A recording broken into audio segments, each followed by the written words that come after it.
बच्चों, कैसे हैं आप लोग। आशा करता हूँ आप सभी लोग ठीक होंगे और बढ़िया से पढ़ाई कर रहे होंगे। तो जो हमारा इससे प्रीवियस जो था लेक्चर जो पढ़ाया गया था टॉपिक वो था वेक्टर, और वेक्टर कंप्लीट हो चुका था। फिर वेक्टर के बाद जो टॉपिक है वो है मैथमेटिकल टूल्स। मैथमेटिकल टूल्स में हम पढ़ेंगे ग्राफ, आलेख, डिफरेंशिएशन और इंटीग्रेशन के बारे में। ये हिंदी और इंग्लिश मीडियम के दोनों स्टूडेंटों के लिए कॉमन लैंग्वेज में होगा। मैथमेटिकल चीजें हैं, ठीक। कुछ चीजों की जो होगी उसकी मैं हिंदी लिख दूंगा, ओके, तो कोई दिक्कत नहीं होना चाहिए। तो मैथमेटिकल टूल्स है, ये मैथमेटिकल टूल्स है जिनकी जरूरत हमें आगे चल के जब हम आगे के टॉपिक्स पढ़ेंगे, मोशन, गतिकी और न्यूटन के गति नियम, न्यूटन लॉज ऑफ मोशन, ये सारी चीजें, तो उनमें इनका एप्लीकेशन होगा। तो इसको हमें समझना है। समझने के लिए शुरुआत करते हैं। ग्राफ से आप लोग परिचित ही होंगे क्लास 10th में और 9th में भी आप लोग ग्राफ बनाए होंगे। और जो लोग हैं तो 9th से ही पढ़ रहे हैं, 9th 10th 11th, तो जो भी लोग हैं तो स्टार्ट करते हैं। ग्राफ में सिंगल फॉर्म में स्टार्ट करते हैं। हमें मैथमेटिक्स नहीं पढ़ना, हमें फिजिक्स पढ़ना है और अब वही चीजें पढ़नी है जो फिजिक्स में आएगी। तो यहाँ पे मतलब बहुत ज्यादा वो उधर नहीं जाना कि ऐसा क्यों, वैसा क्यों, इस तरह से क्यों। आपको बस पॉइंट जो बताते चला जाऊंगा वो उसको क्या रखना है, याद रखना है, ठीक। तो पहला पॉइंट है, यदि y एक क्वांटिटी हो,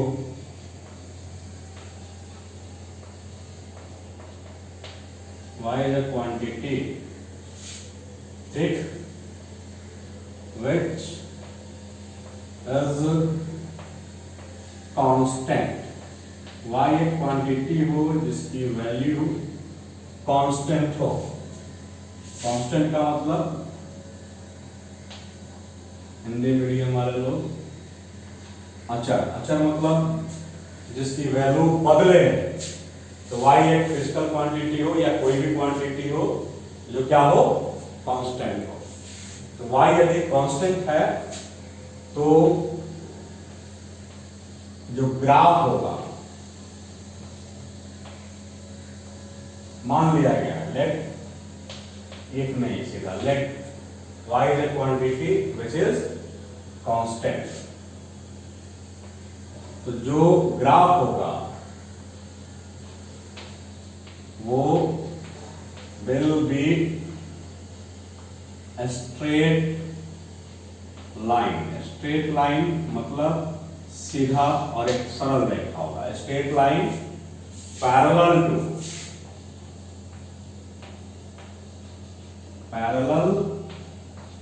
टू वेरिएबल एक्सेस।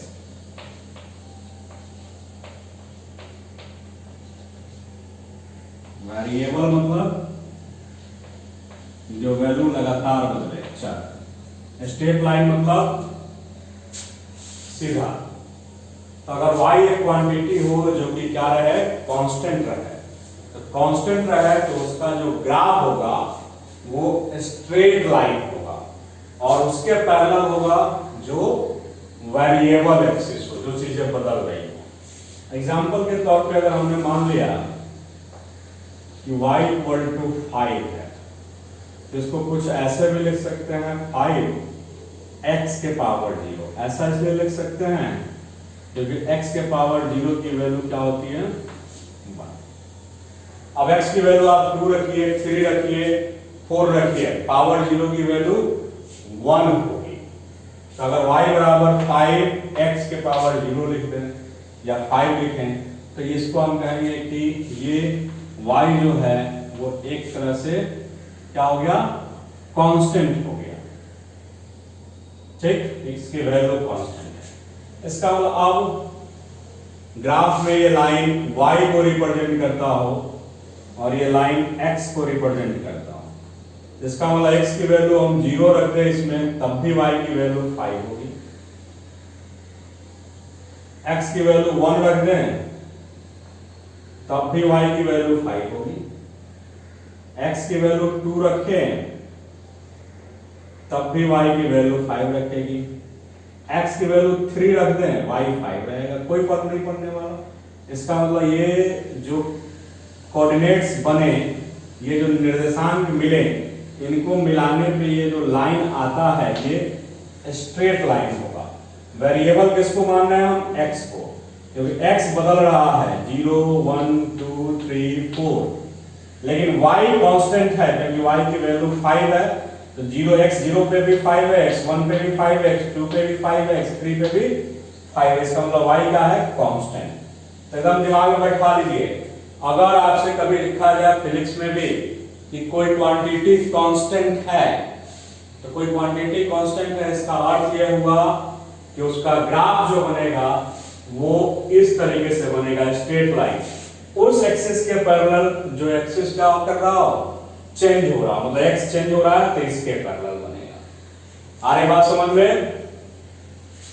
ठीक, कोई भी फिजिकल क्वांटिटी या कोई भी क्वांटिटी मैथ में, फिजिक्स में, केमिस्ट्री में कहीं भी लिख दिया जाए कि वो कांस्टेंट है, दिया जाए कि वो कांस्टेंट है, तो उसका ग्राफ हमेशा उस एक्सिस के पैरेलल होगा जो वेरिएबल है, जिसकी वैल्यू लगातार बदल रही है।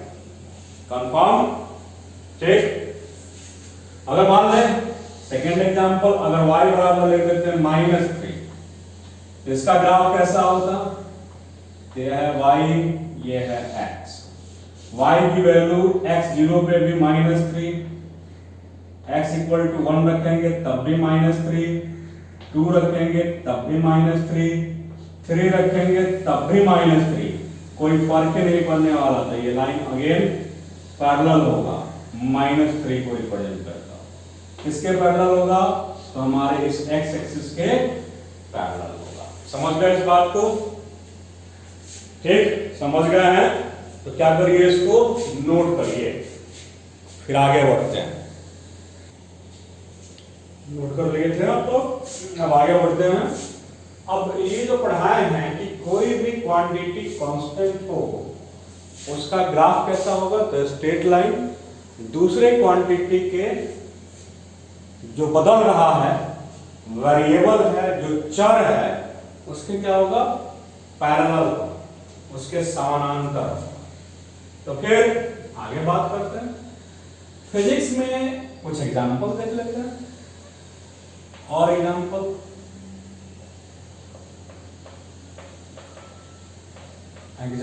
इन फिजिक्स, एकदम नियम, फिजिक्स, केमिस्ट्री, मैथ, कहीं भी दिमाग में एकदम बैठा के रखिए, कोई चीज कांस्टेंट कर दे उसका ग्राफ क्या होगा? स्ट्रेट लाइन, और जो एक्सिस वेरिएबल है उसके पैरेलल होगा।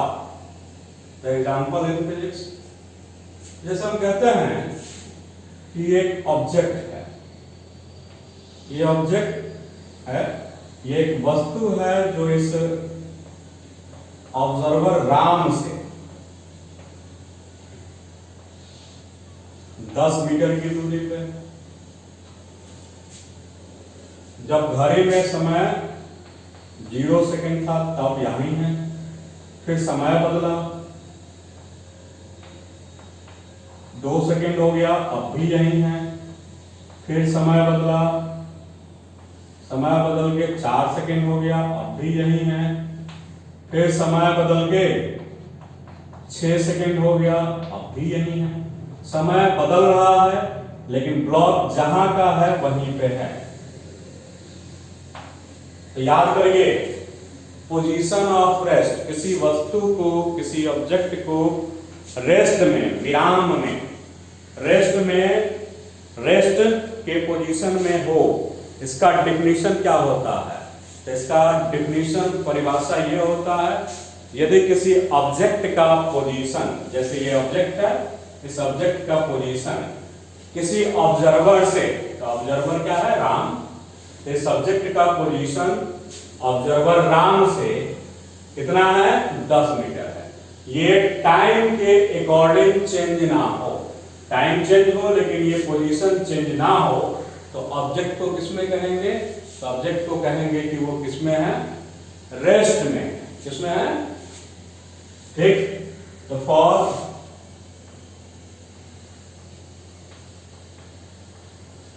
ऑब्जेक्ट इन पोजीशन, ऑब्जेक्ट मतलब वस्तु, पोजीशन ऑफ रेस्ट को हिंदी में बोलते हैं विराम की अवस्था। अगर कोई ऑब्जेक्ट पोजीशन, आपको मैंने बताया था, सभी लोगों को ध्यान रखिएगा, ये जो क्लास है, ये जो टूल्स है, ये कॉमन है, हिंदी वालों के लिए अलग और इंग्लिश वालों के लिए अलग नहीं बनेगा, एक ही बनेगा। इसी से दोनों को पढ़ना है, तो मैं यहाँ पे हिंदी वालों के लिए लिख दूंगा, ठीक।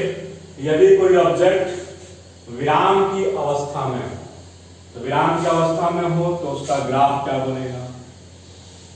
तो अगर ये एक्सिस को हम बोले पोजीशन, पोजीशन, और इसको बोले समय, टाइम, तो इसका ग्राफ क्या होगा। तो यहां क्या बदल रहा है, टाइम बदल रहा है। पोजीशन क्या है, अगर इससे दूरी x बराबर 10 मीटर है तो वो हमेशा कांस्टेंट है, तो पोजीशन x और टाइम t। इसका ग्राफ कैसा होगा, तो टाइम 0 था तब भी पोजीशन 10 था, टाइम 1 सेकेंड हुआ तब भी पोजीशन 10, टाइम 2 सेकेंड हुआ तब भी 10, 3 हुआ तब भी 10, 4 हुआ तो हमेशा पोजीशन 10 था।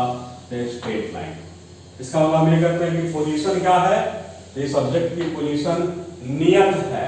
नियत है मतलब बदल नहीं रहा है, वो 10 मीटर है, कांस्टेंट है। आगे बात समझ में, तो कोई भी चीज लिख दे फिजिक्स में या कहीं भी कांस्टेंट है तो उसका ग्राफ यही बनेगा। जैसे हम पढ़ते हैं अनदर एग्जांपल, यूनिफॉर्म मोशन, क्या पढ़ते हैं, यूनिफॉर्म मोशन। यूनिफॉर्म मोशन मतलब पढ़ते हैं एक समान गति।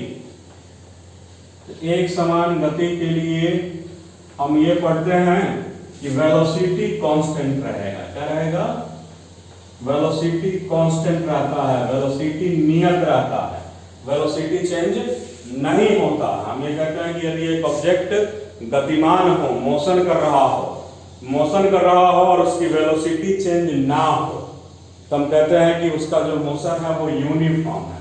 इसका मतलब इस केस में अगर हम इसको कहें ये एक्सिस है वेलोसिटी और एक्स एक्सिस को मान लें टाइम। पैतृक संपत्ति नहीं है कि एक्स और वाई ही वेरिएबल होते हैं, वेरिएबल कुछ भी हो सकता है, वो माना जाता है एक्स और वाई। आप बचपन से पढ़ते आते हैं तो दिमाग में बढ़ जाता है एक्स ही वाई वेरिएबल, जब भी आए तमाम नहीं भाई। आप जब फिजिक्स पढ़ेंगे तो वेलोसिटी वेरिएबल हो सकता है। सबसे बड़ी बात है नेचर में एक चीज तो डेफिनेटली वेरिएबल होता है, वो होता है समय। टाइम कभी नहीं रुका रहता है, किसी के लिए भी नहीं, टाइम लगातार बदलता है, तो टाइम वेरिएबल है।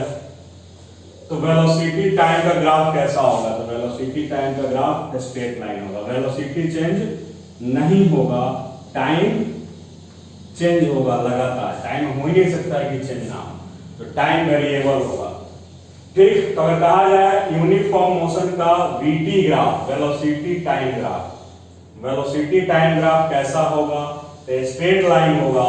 किसके पैरेलल होगा, तो वेरिएबल एक्सिस के पैरेलल। वेरिएबल एक्सिस कौन सा है, तो वेरिएबल एक्सिस है टाइम, तो किसके पैरेलल होगा, टाइम के पैरेलल हो जाएगा। समझ गए इस बात को, तो इसको भी क्या करिए, नोट करिए।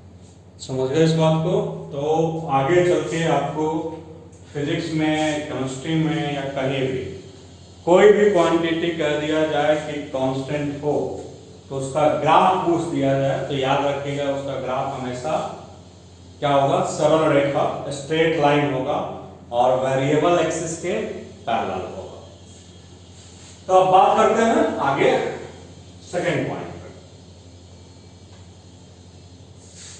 सेकेंड पॉइंट है if y depends on x, y x पर निर्भर करे, डिपेंड मतलब निर्भर होना, y depends on x and n is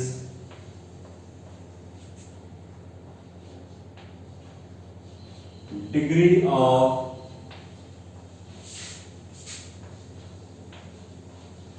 polynomial। इसका मतलब होता है कि y और x का जो रिलेशन लिखते हैं उसका जो व्यंजक होता है हिंदी में व्यंजक, ठीक, जिसको बहुपद बोलते हैं, तो बहुपद के घात को डिग्री ऑफ पॉलिनॉमियल बोलते हैं। क्या बोलते हैं?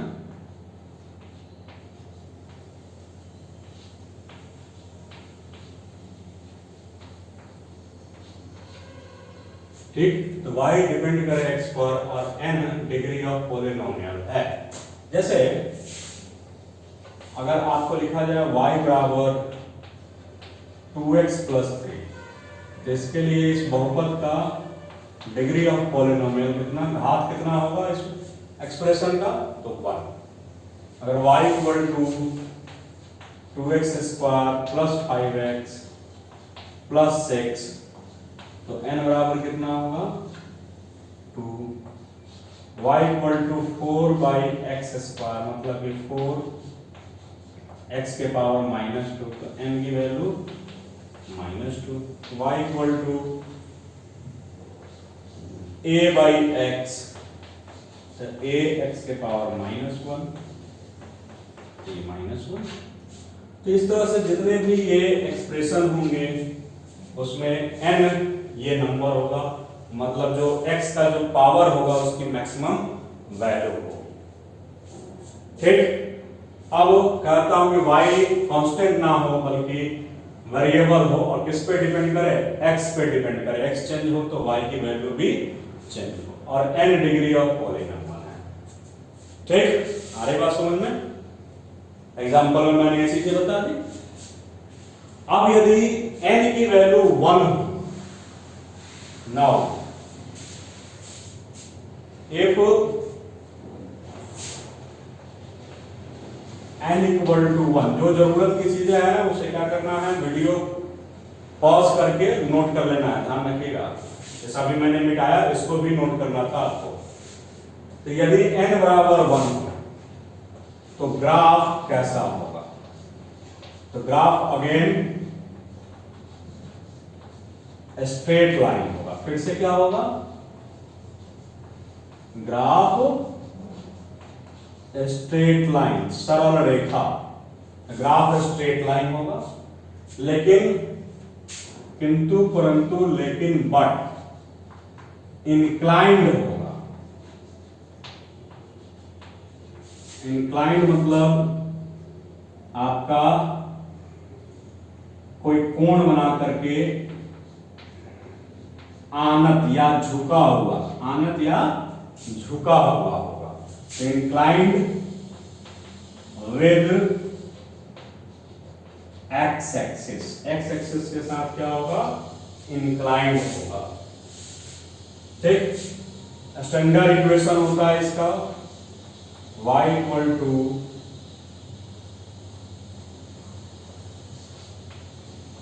Plus minus mx plus minus c।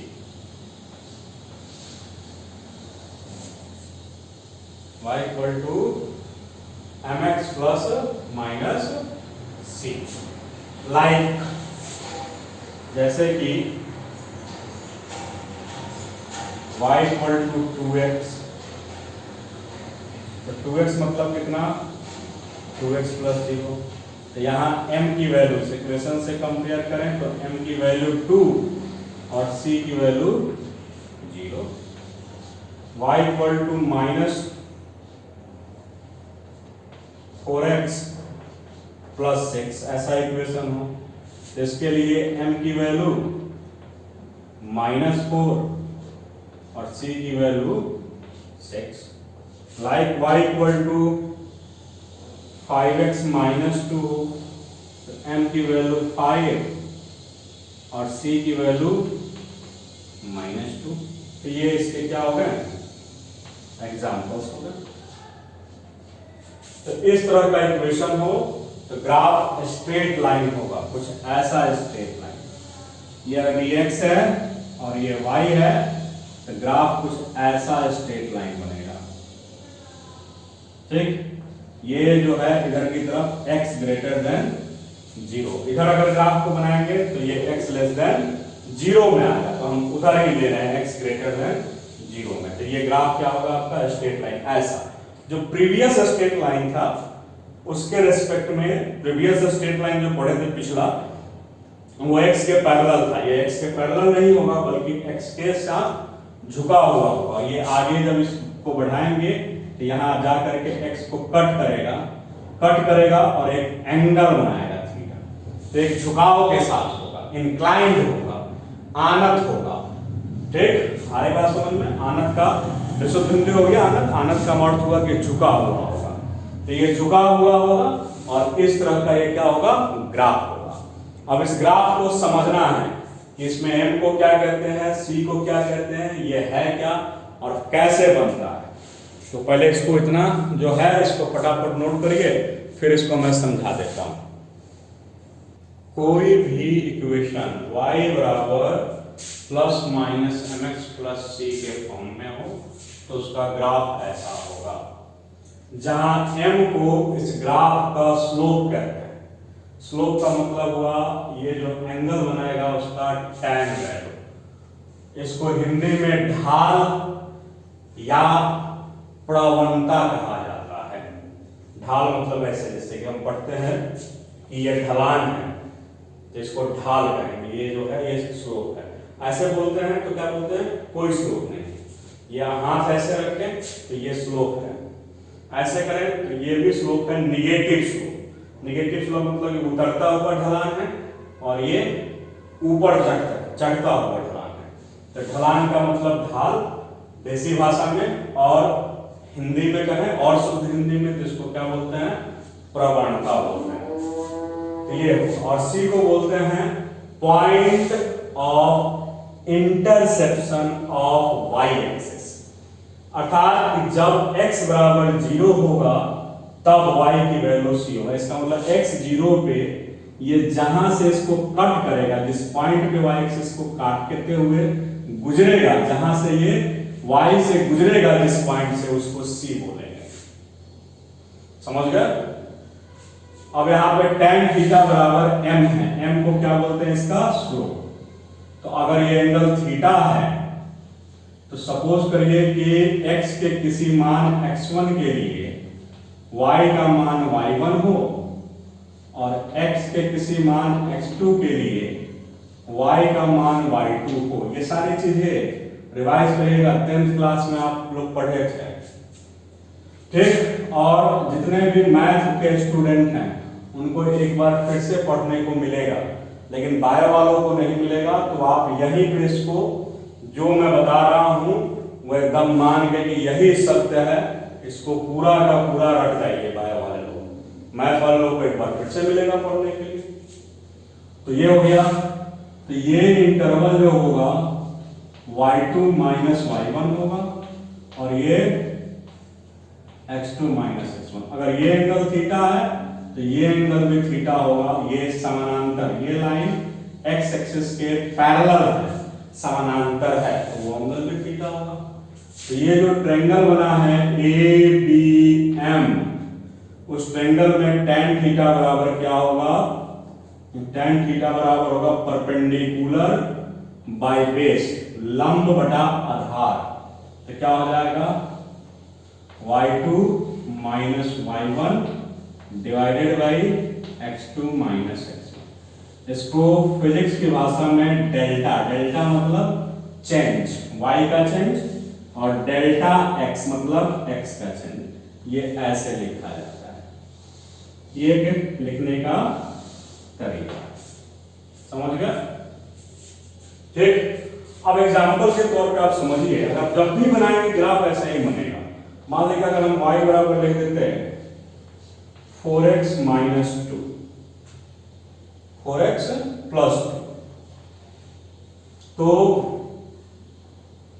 एक यहां पे प्रॉपर हम एक चार्ट बना लें, इसमें रखे x और इसको रखे y। तो x जब 0 प्लेस करेंगे तो y की वैल्यू क्या आएगी, तो 2। x जब 1 रखेंगे तो y की वैल्यू 6। x जब 2 रखेंगे तो y की वैल्यू 10। x जब 3 रखेंगे तो y की वैल्यू 14। ठीक, फॉर एग्जाम्पल आगे x की वैल्यू -1 रख दें, x की वैल्यू -1 रख दें तो ये वैल्यू आ जाएगी कितनी, तो -4 प्लस 2 तो -2 y की वैल्यू। आगे बात समझ में? तो ये ऐसे हो गया। अब यहां पे हम इसको y एक्सिस लें और इसको x एक्सिस लें। तो x जब 0 है तो y की वैल्यू कितनी है, 2। x की वैल्यू 1 रखेंगे तो y कितना है, 6।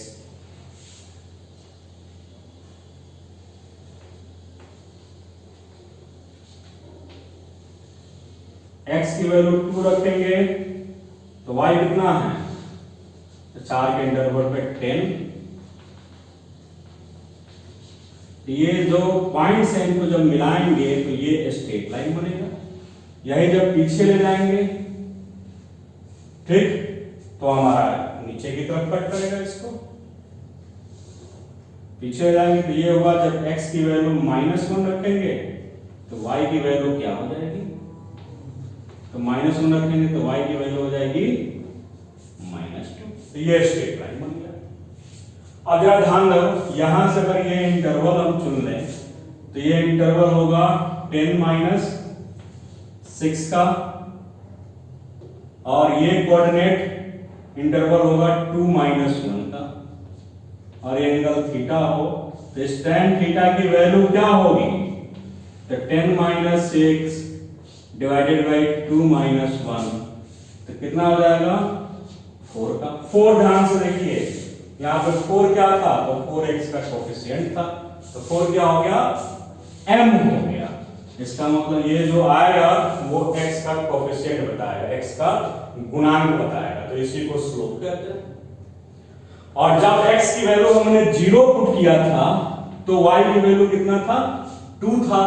तो ये जो लाइन है स्ट्रेट लाइन, ये y एक्सिस को कहां से कट करते हुए जा रहा है, तो 2 से कट करते हुए जा रहा है। तो 2 इसका क्या कहलाएगा, इंटरसेप्शन c कहलाएगा, और tan थीटा जो कैलकुलेट किए वो इसका m कहलाएगा, स्लोप कहलाएगा। तो ये हो गया स्ट्रेट लाइन जब y = mx + c जैसा कोई इक्वेशन हो, इसके जैसा कोई समीकरण हो, तो एक ऐसा स्ट्रेट लाइन बनता है। अब इसी को कल यानी कि नेक्स्ट लेक्चर नंबर 2 में इसी को और एक्सप्लेन करेंगे ये कैसे बनता है, और इसको फिजिक्स में एक्सप्लेन करेंगे कि भौतिकी में इसके क्या एग्जाम्पल हैं। कुछ एग्जाम्पल्स लेकर के, जैसे कि वहां बताए थे रेस्ट की पोजीशन को विराम की अवस्था के लिए, यूनिफॉर्म मोशन के लिए, एक समान गति के लिए, तो वैसे ही कुछ एग्जाम्पल्स लेकर के इसको समझाएंगे कि फिजिक्स में ऐसे कौन कौन से आते हैं इक्वेशन जिसके लिए इस तरह का ग्राफ बनता है और कैसे बनाया जाता है। यही चीज सीखना है हमें बहुत ज्यादा मैथमेटिक्स नहीं सीखना, हमें यही सीखना है कि प्रॉब्लम जो दिया गया है उसको कैसे ग्राफ में कन्वर्ट करेंगे, या ग्राफ को कैसे प्रॉब्लम में कन्वर्ट करेंगे। तो ये दोनों चीजें हमें सीखना है कुछ दिनों तक, ठीक है। कन्वर्जन सीखना है, कन्वर्जन मतलब कि रूपांतरण सीखना है, ग्राफ से क्वेश्चन में या क्वेश्चन से ग्राफ में, प्रश्न को आलेख में बदलना और आलेख से प्रश्न में बदलना। ठीक, तब तक के लिए धन्यवाद।